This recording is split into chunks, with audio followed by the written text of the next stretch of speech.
네, 안녕하세요. 오늘은 영어 원서 독서와 AI를 활용한 영어 학습 두 번째 시간이고요.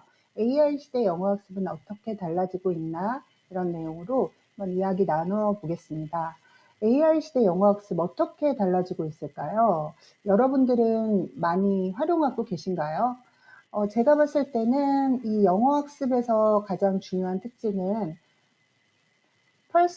퍼스널라이즈드 개인 맞춤형 서비스가 가능하다 이런 게 특징일 것 같아요. AI 챗봇과 1대1로 대화하며 영어 회화를 연습할 수 있고 그리고 외국인이 옆에 없어도 즉각적인 피드백과 더 나은 표현을 제안받을 수 있겠죠.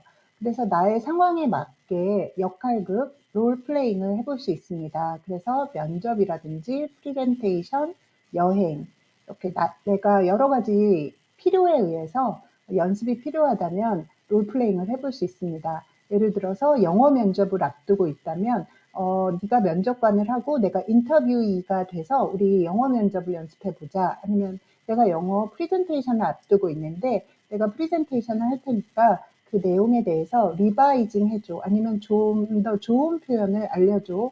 이렇게 제안을 해볼 수 있을 거고요. 이렇게 스피킹 프랙티스를 할 수도 있지만 또 여러 가지 학습 콘텐츠를 맞춤형으로 만들어 볼 수도 있습니다. 그래서 관심 분야의 맞춤형 읽기 자료를 생성할 수도 있는데요.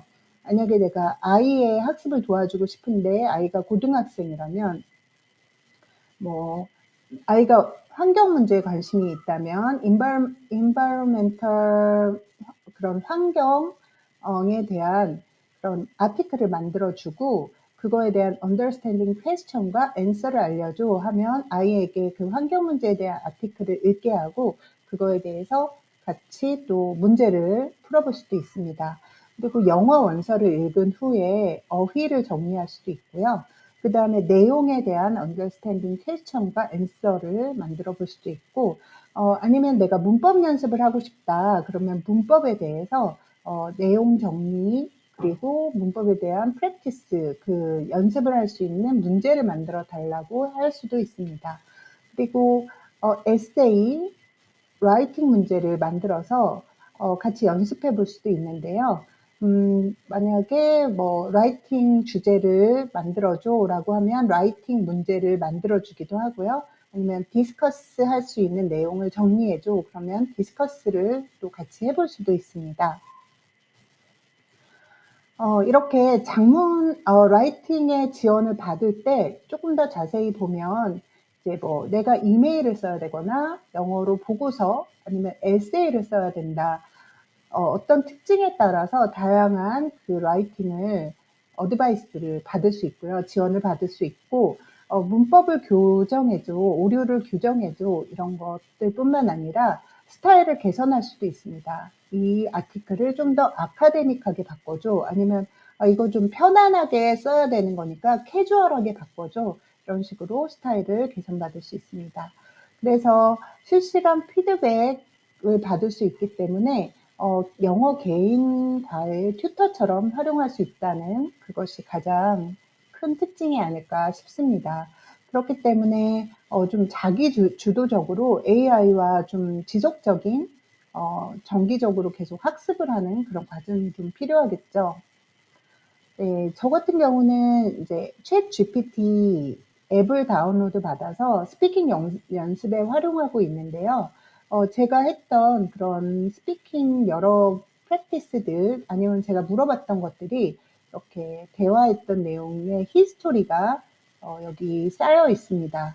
그래서 뭐 제가 예를 들면 예전에 author of three times lucky에 대해서 알려줘 아니면 썸머리를 알려줘 이렇게 되면은 제 앱에 들어가시면 다시 제가 대화했던 내용이 이렇게 텍스트로 다 저장되어 있기 때문에 다시 한번 보고 싶다면 다시 이걸 활용해 볼 수도 있고요.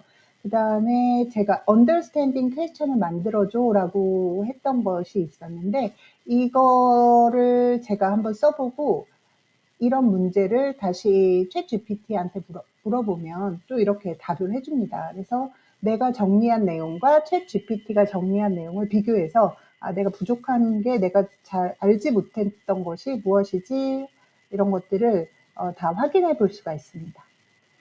네, 이렇게 AI 시대가 돼서 저희가 조금 더 언어 학습에 많은 도움을 얻게 됐는데요. 제가 봤을 때 좀 중요한 능력은 문법과 암기로 예전에는 언어 학습을 했다면은 이제는 조금 더 의사소통 능력이 핵심이 되는 그런 영어 학습을 해야 될 것 같습니다. 그래서 나의 생각을 좀 논리적으로 구성하고 표현하는 능력이 중요합니다. 그래서 챗GPT와 대화를 할 때도 내가 무엇을 모르고 또 내가 무엇을 물어봐야 되는지 이런 것들을 정리하는 그런 것이 중요한 능력이 된 것 같고요. 그리고 비판적으로 정보를 평가하는 그게 좀 중요한 것 같습니다. AI가 다 알고 있겠지라고 생각하시면 좀 곤란할 때가 많아요. 그 내용을 정리할 때도 틀린 내용을 정말 정답처럼 얘기해 주기도 하거든요. 그래서 내가 그 내용을 꼭 확인할 수 있도록 내용을 검증하는 그런 과정이 꼭 필요할 것 같고요. 그래서 이제 나만의 시각, 그러니까 내가 이것을 옳은지 그른지, 내가 이게 틀린지 아닌지를 구별할 수 있는 그런 나의 어떤 시각, 나의 지식 이런 것들이 있어야만 더 AI를 잘 활용할 수 있다 이런 생각이 듭니다. 그리고 AI를 활용할 때는 좀 꾸준히 해보시면 도움이 될 것 같아요. 저도 처음에 활용했을 때보다 조금 질문하면서 이렇게 물어보면 조금 더 자세히 대답해 주는구나. 그리고 AI가 만약에 답을 했을 때 그것보다 이런 표현은 어때? 이런 식으로 조금 더 구체적으로 질문해 보는 연습 이런 거를 하시면서 많이 활용해 보시고요. 챗 GPT나 뭐 제미나이나 퍼플렉시티나 뭐 많이 나오고 있는데 여러 가지를 활용해 보시고 각각의 특징들을 한번 파악해 보시는 것도 도움이 많이 되실 것 같습니다. 네, 오늘은 여기까지 내용 정리해 드렸고요. 다음 시간에 뵙겠습니다. 감사합니다.